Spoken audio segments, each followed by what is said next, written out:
स्वागत है एक बार फिर से आप लोगों का हमारे चैनल पर। गणित के इंपॉर्टेंट क्वेश्चन की जो वीडियो सीरीज मैंने चालू करी थी उसको आगे बढ़ाते हुए आज आपके सामने क्वेश्चन है cos of sec inverse x. ये क्वेश्चन पेपर में आपके 1 नंबर का पूछता है। ये जितने भी क्वेश्चन मैं आपको करा रहा हूँ एक एक क्वेश्चन समझ लीजिए बोर्ड के पॉइंट ऑफ व्यू से बहुत ही ज्यादा महत्वपूर्ण है, क्योंकि अगर मैं 50 क्वेश्चन कराता हूँ तो हो सकता है उसमें से लगभग 30 से 35 क्वेश्चन आपके पेपर में आने ही आने हैं और लगभग 35 क्वेश्चन आते भी हैं। 35 में से आपको 33 करने रहते हैं। तो देखिए question cos of sec inverse x, इसको करने का तरीका क्या है। मैंने बताया था जब भी इनवर्स वाला क्वेश्चन आपको दिखे तो जो अंदर है वही बाहर लाओ या जो बाहर है उसी को अंदर करो।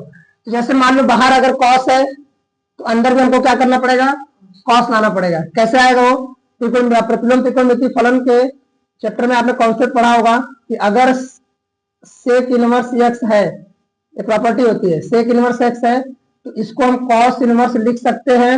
कब, अगर ये एक्स है तो यहाँ पे क्या करना, बस 1/x कर देना, मतलब सेक इनवर्स एक्स किसमें कन्वर्ट हो गया, कॉस इनवर्स में। कैसे करने में, अगर इस जो सेक का वो अपोजिट क्या होता है, कॉस ही होता है ना, सेक का अपोजिट कॉस होता है, तो एक्स का भी अपोजिट कर देना, जो यहाँ एक्स होगा तो 1/x। इसी तरह साइन इनवर्स एक्स होता है तो यहाँ क्या हो जाता है, कोसेक इनवर्स 1/x।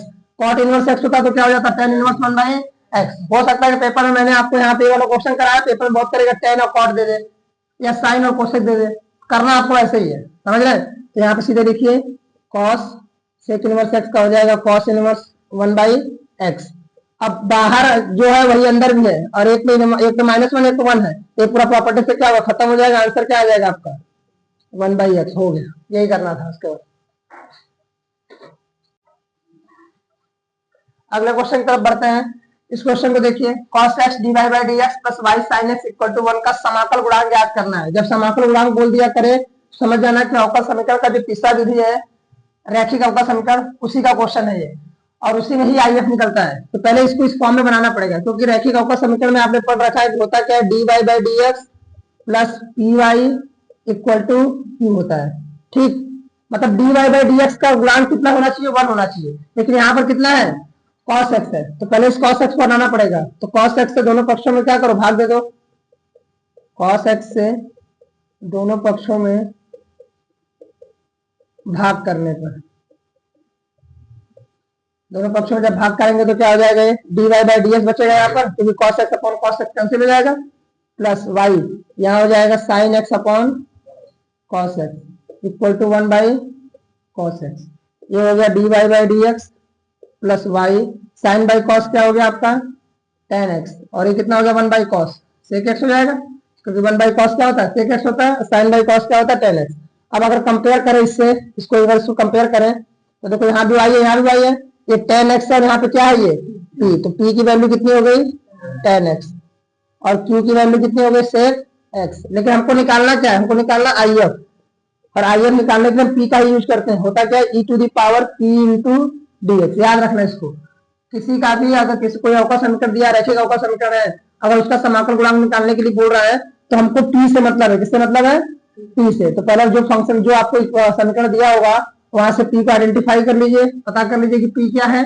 तो उसके लिए फिर क्या करेगा, e integration of p into dx, ये हो गया e, p की वैल्यू कितनी है, tan x dx। अब tan x का इंटीग्रेशन का फॉर्मूला होता है क्या, log sec x। ये क्या होता है, फॉर्मूला होता है integration of tan x log sec x, है ना। ये हो जाएगा log sec x। तो अब देखो यहाँ भी इसका भी बेस कितना e है, इसका भी बेस कितना है e।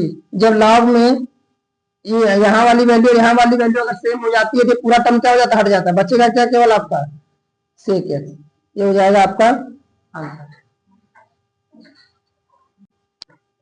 बढ़ते हैं अगले क्वेश्चन की तरफ। इस क्वेश्चन को देखिए, y equal to x minus 1 log x minus 1 minus x plus 1 log x plus 1। तो आपको सिद्ध करना है कि dy/dx equal to log x minus 1 upon x plus 1। और ये क्वेश्चन किसका है, अवकलन का है, सबसे इजी टॉपिक जो मैथ का है। क्वेश्चन आपके पेपर में लगभग 2 नंबर या 5 नंबर में, ज्यादातर तो 5 नंबर में दिखेगा, कभी कभी 2 नंबर में पूछ देता है। तो देखिए क्या करना है, केवल आपको डिफरेंस को इसको अवकलन करना जो दिया हुआ है। तो चलो देखो, y इक्वल टू है x minus 1 log of x minus 1 minus x plus 1 log x plus 1। अब इसका अवकलन करेंगे कैसे, देखो यहाँ पर दो फंक्शन है, एक ये वाला है बीजगणितीय और एक कैसा लघुगणितीय, यहाँ x प्लस 1 यहाँ पे log x प्लस 1। अवकलन करने के लिए आपको पता है कि दो फंक्शन अगर होते हैं u इंटू वी, दो फंक्शन गुणन नियम का पालन करते हैं, किसी एक को पहले कर लो, चाहे u को पहले करो चाहे v का, ये कोई रिस्ट्रिक्शन नहीं है कि u का करेंगे कि v का करेंगे। जैसे मान लो u का करते हैं तो v का छोड़ा u का करेंगे du upon dx, plus u को छोड़ा v का करेंगे तो dv अपॉन dx। सेम इसी प्रोसेस से आपको पूरा करना है। चलो देखो कैसे। मान लीजिए कि यहाँ दो बार लगेगा, एक बार इसके लिए लगेगा और एक बार इसके लिए। अगर इसको u मान तो इसको मान लो क्या आपका v है, तो मैंने u को छोड़ा, मैंने x माइनस 1 को छोड़ दिया, किसका अवकलन करेंगे D D x of log x minus 1, ठीक। फिर प्लस, अब क्या इसका किया है ना, अब इसको क्या करो छोड़ दो, लॉग x माइनस 1, फिर into D D x of x minus 1, फिर माइनस। अब इसके लिए भी देखो लगेगा, ये भी मान लो है और ये क्या है आपका v है। फिर इसके लिए करेंगे तो क्या होगा, x प्लस 1 को छोड़ा D D x of log x plus 1, फिर प्लस लॉग x प्लस 1 को छोड़ दिया और ये बन जाएगा आपका D D x of x plus 1, ठीक, समझे। अब क्या होगा x माइनस 1, लॉग x का अवकलन क्या होता है 1 अपॉन x होता है, यहाँ x जगह क्या है x माइनस 1 है, और x का करेंगे तो x का तो 1 हो जाएगा। चाहो तो लिख के दिखा सकते हैं यहाँ पर, फिर D D x of x minus 1, क्योंकि अभी लॉग का किया है, अंदर का भी करना है तो अंदर का होगा x minus 1 plus log x minus 1। देखो x का करेंगे तो x का क्या होता है अवकलन 1 होता है, और 1 का क्या होता है 0, तो इंटू 1 बचेगा, माइनस 0 लिख देना, 1 का 0 हो गया। फिर माइनस यहाँ करेंगे तो वही चीज x plus 1 into 1 upon x plus 1, अब फिर किसका कर देंगे डी डी एक्स ऑफ अंदर वाले का x प्लस 1 का, यहाँ हो जाएगा आपका लॉग x प्लस 1, और इसका करेंगे तो क्या होगा बताओ, x का 1 हो गया और प्लस 1 का क्या हो गया 0। तो देखो ये तो कट गया आराम से, इसका करेंगे तो x का 1 1 का 0 बचा, क्या 1 बचा, ठीक। बोलो यहाँ पर देखो क्या बचेगा, प्लस लॉग x माइनस 1 बचेगा कि नहीं बचेगा, 1 बचेगा, 1 का मल्टीप्लाई करेंगे तो यही चीज आ जाएगी। फिर माइनस यहाँ देखो x प्लस 1 कट गया, यहाँ 1 बचा, प्लस ये लॉग x प्लस 1। अब इसको खोल देते हैं तो 1 प्लस लॉग x माइनस 1, ये माइनस 1 और ये माइनस लॉग x प्लस 1, तो देखो माइनस 1 प्लस 1 क्या हुआ कट गया, ये है log a minus log b, तो log a minus log b क्या होता है लॉग a अपॉन b हो जाता है। प्रॉपर्टी होती है कि अगर log a minus log b है तो इसको लिख सकते हैं लॉग a अपॉन b, यही आपको प्रूव करना तो हो गया। देखो log x minus 1 upon x plus 1। इस क्वेश्चन को देखिए, क्वेश्चन बहुत ही फेमस क्वेश्चन है, और इस क्वेश्चन को पहले तो अगर जो इंसान नहीं देखा रहेगा कभी कर नहीं पाएगा, क्योंकि इसको थोड़ा सा बीच में फंसते हैं बच्चे जाके।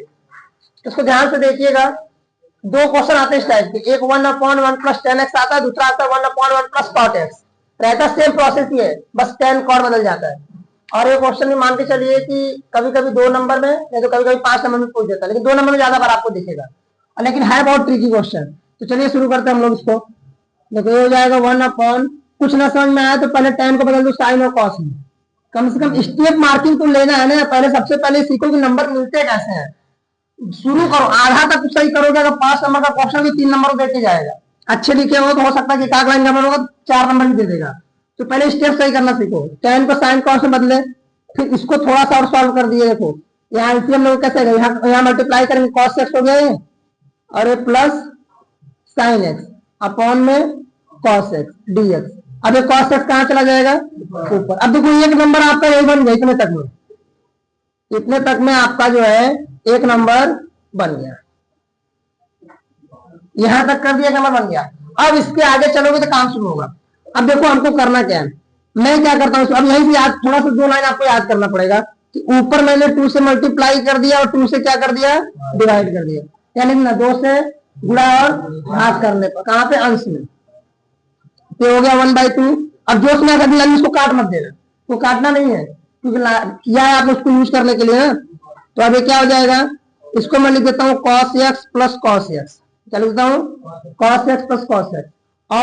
और यहीं पर देखो नीचे क्या है, मतलब हमको साइन चाहिए ऊपर भी ना, तो मैं इसमें साइन जोड़ देता हूँ और साइन घटा देता हूँ। अगर गुणा किया था तो भाग किए, जोड़ोगे तो फिर उसको क्या करोगे, घटाओगे, रूल है, क्योंकि क्वेश्चन बदलना नहीं चाहिए।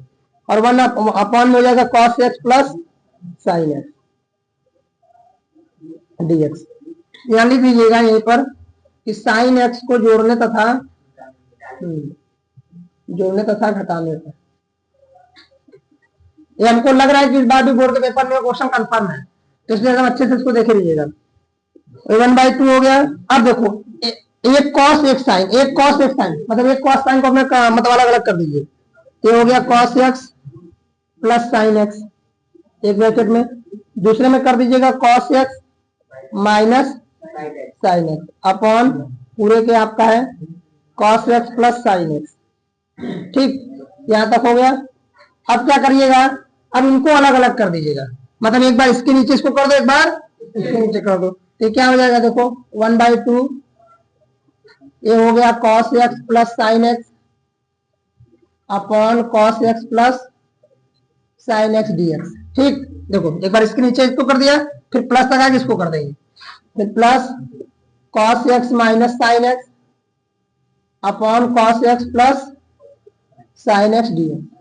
देखो ये तो कट गया आराम से पूरा पूरा, है ना। अब अगर नीचे वाले को t मानेंगे तो ऊपर वाला आ जाएगा, तो मान के देखो यहाँ लिख देना cos x plus sine x को क्या मान लिया आपने, t मान लिया, तो cos x का अवकलन क्या हो जाएगा, माइनस साइन x, और साइन x का क्या होता है cos x dx equal to dt। तो देखो आगे में ऊपर वाला cos x minus sine x आ गया है जो ऊपर में है, तो हो जाएगा 1/2 यहाँ 1 इंटू dx प्लस देखो ऊपर वाला पूरा dt में बदल जाएगा, तो लिख देना 1 अपॉन में हो गया t इंटू dt। और 1/t का इंटीग्रेशन क्या होता है, log t, इसका तो हो गया x प्लस log t और प्लस c, t की वैल्यू रख दो, x प्लस log t की वैल्यू कितनी है, cos x plus sine x plus c। ये आ गया आपका क्या,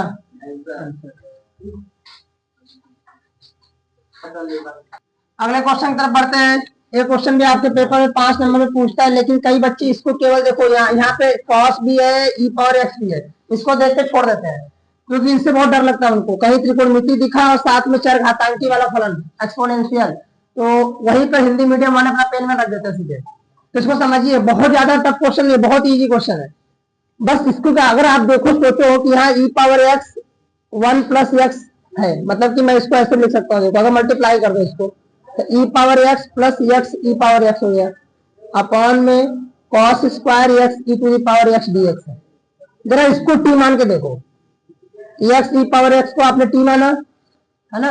अब इसका अवकलन करिए, देखो अवकलन करने के दो फंक्शन है ना, एक u है और दूसरा क्या है, b है, तो इसको छोड़ा इसका अवकलन किया, ठीक, फिर प्लस इसको छोड़ा इसका अवकलन कर दिया, इक्वल टू dt हो जाएगा, है कि नहीं, इंटू dx भी लिख देना, t के रिस्पेक्ट में कर रहे हो, t के रिस्पेक्ट में d dt,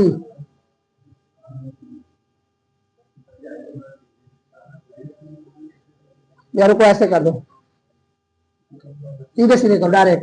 ये हो गया x का करेंगे तो क्या आएगा, 1 आएगा इंटू ई पावर x प्लस, अब x को छोड़ा e पावर x का करेंगे तो क्या आएगा, e पावर x आएगा ना, तो e पावर x का अवकलन क्या होता है, e power x into dx equal to क्या हो गया dt। तो देखो आ गया कि नहीं, ऊपर जो चाहिए था हमको, है कि नहीं, मतलब इसको t माना तो ऊपर वाला चीज पूरा पूरा किसमें बदल गया, dt में बदल गया। ये हो गया 1 अपॉन cos स्क्वायर x की पावर x को आपने t माना, t हो गया इंटू dt, और 1/cos स्क्वायर क्या होता है आपका, सेक होता है कि नहीं, 1/cos क्या होता है, सेक स्क्वायर, तो सेक स्क्वायर t हो गया। अब सेक स्क्वायर t का इंटीग्रेशन क्या होता है, tan t, क्या होता है tan t प्लस c, और t की वैल्यू कितनी है, x e पावर x, ये हो गया tan x e power x plus c। ये आ गया आपका आंसर। देखिए प्रतिलोम त्रिकोणमिति फलन का क्वेश्चन है आपके सामने, tan inverse 1/2 plus tan inverse 1/3 इसको सॉल्व करना है। तो अब इसके लिए फॉर्मूला है आपका कि tan inverse x plus tan inverse y, अगर आपको कहीं दिख रहा है इसको लिखेंगे आप tan इनवर्स, अगर यहाँ प्लस है तो ऊपर प्लस वाला tan a प्लस b वाला formula, tan a plus tan b upon 1 minus tan a into tan b, तो बस tan को बाहर ले लिया है, तो x plus y upon 1 minus x y. तो मान लीजिए आपका एक्स और ये क्या है वाई, बस लगा दीजिए। तो tan इनवर्स को बाहर कर दीजिए, 1/2 प्लस 1/3 अपॉन 1 माइनस 1/2 इंटू 1/3। ये हो गया आपका tan इनवर्स। इसका एलसीएम लेंगे कितना आ जाएगा, 3 दूना के 6 और ऊपर हो गया 3 प्लस 2, नीचे हो गया 1 माइनस 1/6। ये हो जाएगा आपका tan इनवर्स 5/6 अपॉन 6 कम 6 में से 1 गया 5, 5/6 पूरा पूरा क्या हुआ, कट जाएगा। ये हो गया आपका tan इनवर्स 1। अब tan इनवर्स अगर बाहर tan इनवर्स है तो हम तक हमको tan लाना पड़ेगा। और एक कितने डिग्री का मान होता है, tan π/4 का होता है ना। तो इसको लिखेंगे tan π/4, π/4 लिखो, नहीं π/4 तो 45 लिखो, tan 45 का मान 1 होता है। तो tan यहाँ से क्या होगा, खत्म हो जाएगा और आंसर क्या आ गया आपका π/4। बढ़ते अगले क्वेश्चन की तरफ देखिए, minus π/4 to π/4 sine square x dx। इसका क्या करना है, इंटीग्रेशन करना है। आपने एक प्रॉपर्टी पढ़ी होगी, प्रॉपर्टी नंबर 5, ऑड इवन वाला। जब भी कभी आपको ऐसे -a to a fx dx दिखता है तो इसके दो कंडीशन आते थे कि आगे हो जाता था 2, यहां लिखते थे 0 टू a fx dx। कब, जब फंक्शन क्या होता था आपका fx इज इवन, मतलब फलन क्या होता था, सम होता था। और दूसरा 0 होता था कब, जब fx क्या होता था आपका ऑड, मतलब कि क्या होता था, विषम। अब सम विषम कैसे चेक करेंगे, उसके लिए देखिए, जैसे आप क्या करिएगा, जो भी फंक्शन आपको दिया हुआ है वहां पर x की जगह रखिएगा कितना, -x। x की जगह क्या रखिएगा, -x। अगर वो fx के इक्वल आ गया, x की जगह -x रखने पर अगर वो fx के इक्वल आ जाएगा, दे दीजिएगा कि फंक्शन कैसा है, इवन है। कैसा है, इवन। और अगर f रखने पर -fx आ जाए, क्या आ जाए, -fx, तो इसको क्या बोलेंगे हम लोग, ऑड फंक्शन। समझ गए। चलो आगे चेक करो यहाँ पर, यहाँ fx इक्वल टू क्या दिया, साइन स्क्वायर एक्स है कि नहीं। तो जरा x की जगह -x रखो, तो क्या आएगा, साइन -x का होल स्क्वायर। स्क्वायर का मतलब क्या होगा, साइन x का होल स्क्वायर। और साइन -x क्या होता है, -sin x का स्क्वायर करेंगे तो माइनस का स्क्वायर प्लस हो गया, क्या मिला आपको, साइन स्क्वायर एक्स मिला कि नहीं मिला। मतलब कि किसके इक्वल आ गया, fx के। f-x रखा, fx के इक्वल आ गया। फंक्शन कैसा आपका है, इवन है। कैसा है, इवन। अब इवन है तो क्या होगा, इवन केस में क्या होता है, 2 आगे आ जाता है और नीचे वाली लिमिट क्या हो जाती है, 0, और ऊपर वाला क्या हो जाता है, π/, जो भी दिया होगा 0 टू है, तो यहाँ की वैल्यू कितनी है, π/4 है। और यहाँ पर साइन स्क्वायर एक्स dx। अब साइन स्क्वायर एक्स का इंटीग्रेशन डायरेक्ट नहीं होता है, इसके लिए फॉर्मूला होता है कि साइन स्क्वायर एक्स की जगह हम रखते हैं क्या, 1 माइनस cos 2x अपॉन, ये रखता है तो रख दीजिए यहाँ पर, हो जाएगा 0 to π/4 1 minus cos 2x upon 2 into dx। इस 2 को बाहर से 2 निकालेंगे, कैंसिल हो जाएगा, सीधा सीधा आपका क्या हुआ, 0 to π/4 1 into dx minus 0 to π/4 cos 2x dx। तो 1 का इंटीग्रेशन कितना हो जाता है, x into π/4 minus cos 2x का क्या हो जाएगा, sin 2x। और जो x का गुणांक होता है, जो कोफिशिएंट होता है, उसका इसमें क्या करते हैं हम लोग, डिवाइड कर देते हैं। इसकी लिमिट रख दो 0 टू π/4, पहले रखेंगे अपर लिमिट, ये हो गया π/4 माइनस 0 माइनस 1/2 को बाहर निकाल दो, ये साइन 2 इंटू π/4, और 0 रखेंगे तो क्या हो जाएगा, साइन 0 मतलब 0 होता है। ये देखो 2 2 2 4, साइन π/2 की वैल्यू कितनी आ गई, 1, माइनस 1/2 का मल्टीप्लाई कर देंगे, यही आपका क्या हो जाएगा। अब पेपर में आपको ऐसे ही करना है, और जो दूसरे तरीके से लोग करते हैं डायरेक्ट यहाँ फॉर्मूला में अप्लाई करिएगा, क्योंकि आपको जो एग्जामिनर जो आपको चेक करने के लिए दिया है ना, उस प्रॉपर्टी का यूज करोगे तभी आपको पूरा नंबर देगा, नहीं तो नंबर देगा या नहीं।